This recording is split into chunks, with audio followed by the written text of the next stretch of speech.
On écoute Maxime, tiens, qui m'appelle pour commencer, du Rhône. Maxime, 58 ans, chef d'entreprise. Bonjour Maxime. Bonjour Bruno. Brunet, monsieur Brunet, pardon. Ouais. Oui. On m'appelle souvent Bruno. Oui, excusez-moi. Lapsus. Oui, effectivement, non. Moi, alors cette gauche, elle est crédible ou pas? Non. Comment on peut croire à une chose pareille? Oui, il faut être bien naïf, quoi. On sait tous que la base même. Mais qu'est-ce qui fait qu'elle n'est pas crédible dans nos esprits? Parce que la base même du socialisme trouve toujours des circonstances atténuantes à n'importe quel délinquant. Ça fait rire le député Jean-Jacques Urvoas. Hein. Oui, mais c'est évident, mais voilà, mais qui me prouve le contraire, voilà. Hein, voilà, moi je lui demande que ça. Jean-Jacques Urvoas. Ah, de quelle manière? Vous savez, j'habite justement une ville socialiste. Je vois pas, je comprends pas bien vos propos de tout à l'heure. Et je ne trouve pas que les maires socialistes soient les premiers ambassadeurs de la sécurité localement, Jean-Jacques Urvoas. Cela dit, Jean-Jacques Urvoas, il a raison, Maxime. Il y a tellement de maires socialistes différents avec des profils différents. Vous m'entendez? Justement, les maires socialistes, justement, ils ont été réélus en 2008. Si les électeurs sont à ce point attentifs aux questions de sécurité, prenez Martine Aubry tout à l'heure qui était stigmatisée par Claude Guéant. La ville de Lille est une grande ville. Il y a probablement des problèmes de sécurité dans un certain nombre de quartiers. Elle a été réélue à 66%. Vous pensez que vos auditeurs, qui sont aussi des électeurs, votent pour des gens en qui ils n'ont pas confiance?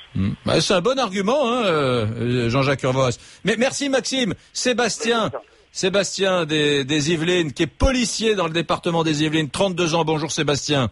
Bonjour. Qu'est-ce que vous pensez de cet échange-là?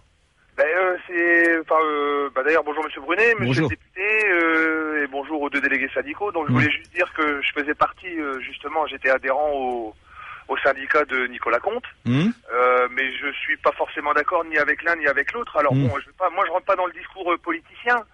Mais aujourd'hui, tout le monde sait, quel que soit syndicat, tout le monde sait aujourd'hui que la police est très peu ou mal reconnue par la société pour plusieurs raisons. Alors d'une part parce que effectivement on met le point sur certaines directives, donc notamment la prévention routière.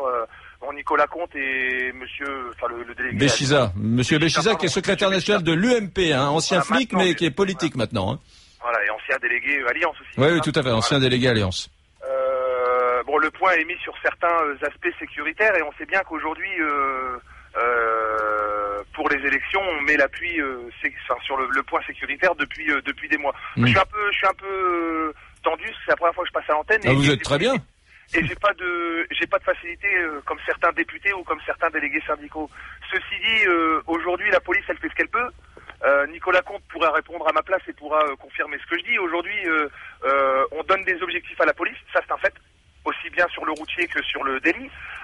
Effectivement, c'est interdit aujourd'hui de donner des quotas par ethnie ou par nationalité, mais c'est un fait. Il y a certaines ethnies ou certaines nationalités qui commettent plus de délits que d'autres.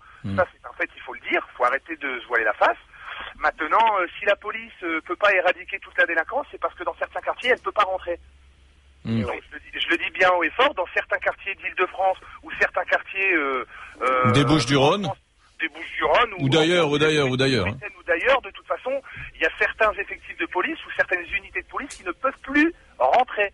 On leur dit bien officiellement à l'oral dans les commissariats, on leur dit de ne pas rentrer dans les cités pour éviter les violences urbaines. Donc après, à Marseille, pour l'histoire du petit gang là, qui s'est octroyé un parking public. Un parking public, la police n'intervient pas, c'est qu'elle n'a pas les moyens d'intervenir. Quand vous envoyez 2 fonctionnaires de police et qui sont 30 jeunes, et quand le contrôle part en sucette, parce que le jeune ne veut pas se laisser palper, la police elle peut rien faire. Mais est-ce que vous croyez que